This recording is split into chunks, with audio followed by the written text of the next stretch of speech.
Hi friends, எல்லோருக்கும் வணக்கம். எல்லோரும் எப்படி இருக்கீங்க? நல்லா இருக்கீங்களா? இன்றைக்கி அந்த கதையோட அடுத்த பகுதி தான் பார்க்க போகிறோம். அதுக்கு முன்னாடி நீங்கள் செய்ய வேண்டிய விஷயம் என்ன அப்படின்னு கேட்டிங்கன்னா, மறக்காம நம்ம சேனலை சப்ஸ்கிரைப் பண்ணிக்கோங்க.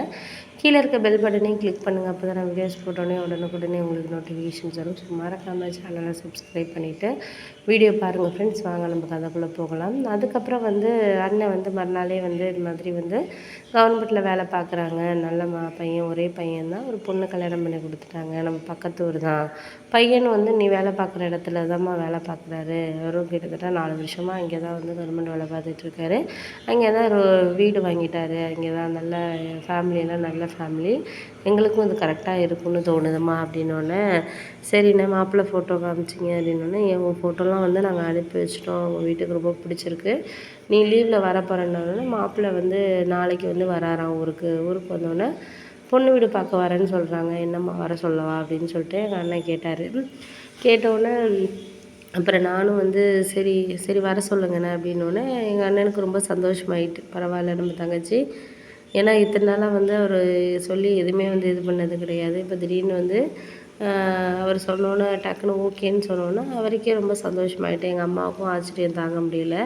அதுக்கப்புறம் சரி ஓகே அப்படின்னு சொல்லிட்டு மறுநாள் மாப்பிள்ளை வீட்டிலேருந்து வந்திருந்தாங்க. வந்ததுக்கப்புறம் பார்த்துட்டு பிடிச்சிருக்கு, அதேமாரி மாப்பிள்ளையும் பொண்ணும் பேசணுன்னா பேசிக்கங்க, ஏன்னா நாளைக்கு நம்மள எதுவும் சொல்லக்கூடாது அப்படிங்கிற மாதிரி எல்லோரும் சொன்னாங்க. சரின்னு சொல்லிவிட்டு அப்புறம் பையனோட பேசுகிறதுக்காக அவரோட இது பண்ணாங்க. அப்புறம் இது மாதிரி அவர் கேட்டார், உங்கள் அண்ணன் லவ் மேரேஜ் பண்ணியிருக்காங்க, எல்லா விஷயத்தையும் சொன்னாங்க. ஆமாம், அது உண்மை தான். அவங்க அண்ணன் வீடு கொஞ்சம் கஷ்டப்படுறதுனால அவங்க அண்ணன் தான் செலவு பண்ணி எல்லாம் பண்ணி கல்யாணம் பண்ணிக்கிட்டாங்க. எனக்கும் ஒரு 2 இயர்ஸாக மாப்பிள்ளை பார்த்துட்டு தான் இருக்காங்க. நான் வேண்டாம் அப்படின்னு சொல்லிட்டு இருந்தேன் அப்படின்னோடனே, எதுக்கு என்னன்னு கேட்டார். எனக்கு கொஞ்சம் நான் படிச்சிருக்கிறதுக்கு அட்லீஸ்ட் 1 வருஷம் 2 வருஷம்னாச்சும் வேலை பார்க்கணும் அப்படிங்கிற மாதிரி ஒரு எண்ணத்தில் தான் நான் படித்தேனே அப்படின்னோடனே, சரி நீ கல்யாணத்துக்கு அப்புறமும் வேலைக்கு போகிறதுனா போகலாம், உன் இஷ்டம்தான். ஆனால் நமக்குன்னு ஒரு குழந்த வந்ததுக்கப்புறம் அதுக்கப்புறம் குழந்தைய பார்த்துக்கிறது, அது நீங்கள் அதில் கவனம் செலுத்தணும் அப்படிங்கிற மாதிரி அவர் சொன்னார். அவர் சொல்கிறதும் நியாயம் தானே, எல்லோரும் அது இருக்கிற விஷயங்கள் தான். அதுக்கப்புறம் சரி ஓகே அப்படின்னு சொல்லிவிட்டு அவர் சரி எல்லாம் எங்களுக்கு சம்மதம் அப்படின்னு சொல்லிட்டு 2 பேருக்கும் சொன்னோன்னே எல்லாருக்கும் பெரியவங்களுக்கு ரொம்ப சந்தோஷமாயிடுச்சு. அண்ணனுக்கு முக்கியமாக, அம்மாவுக்கு எல்லாருக்கும் ரொம்ப சந்தோஷம். அதுக்கப்புறம் சரி நிச்சயம் இப்போ வச்சுக்கலாம் அப்படின்னோடனே, மாப்பிள்ளை இன்னொரு ஒரு வாரத்துக்கு இங்கே தான் இருப்பான். லீவ் 10 நாள் லீவில் தான் இங்கே வந்திருக்கான். 10 நாளுக்குள்ளேயே நம்ம ஏதாச்சும் ஒரு நல்ல நாளாக முடிவு பண்ணிவிட்டு முக்கியமான சொந்தக்காரங்களை மட்டும் கூப்பிட்டு நம்ம நிச்சயதார்த்தம் பண்ணுவோம் அப்படின்னு சொல்லிட்டு சொன்னாங்க. சரி ஓகே அப்படின்னு சொல்லிவிட்டு அடுத்த வாரத்துலேயே நல்ல நாள் ஒரு நாள் வருது. அதில் நம்ம கூப்பிட்டு பக்கத்தில் ஒரு மண்டபம் இருக்குது. அது அண்ணனோட ஃப்ரெண்டு தான், தெரிஞ்சவங்க தான். அதனால் நம்ம டேட் வேணால் பார்த்துக்கலாம்.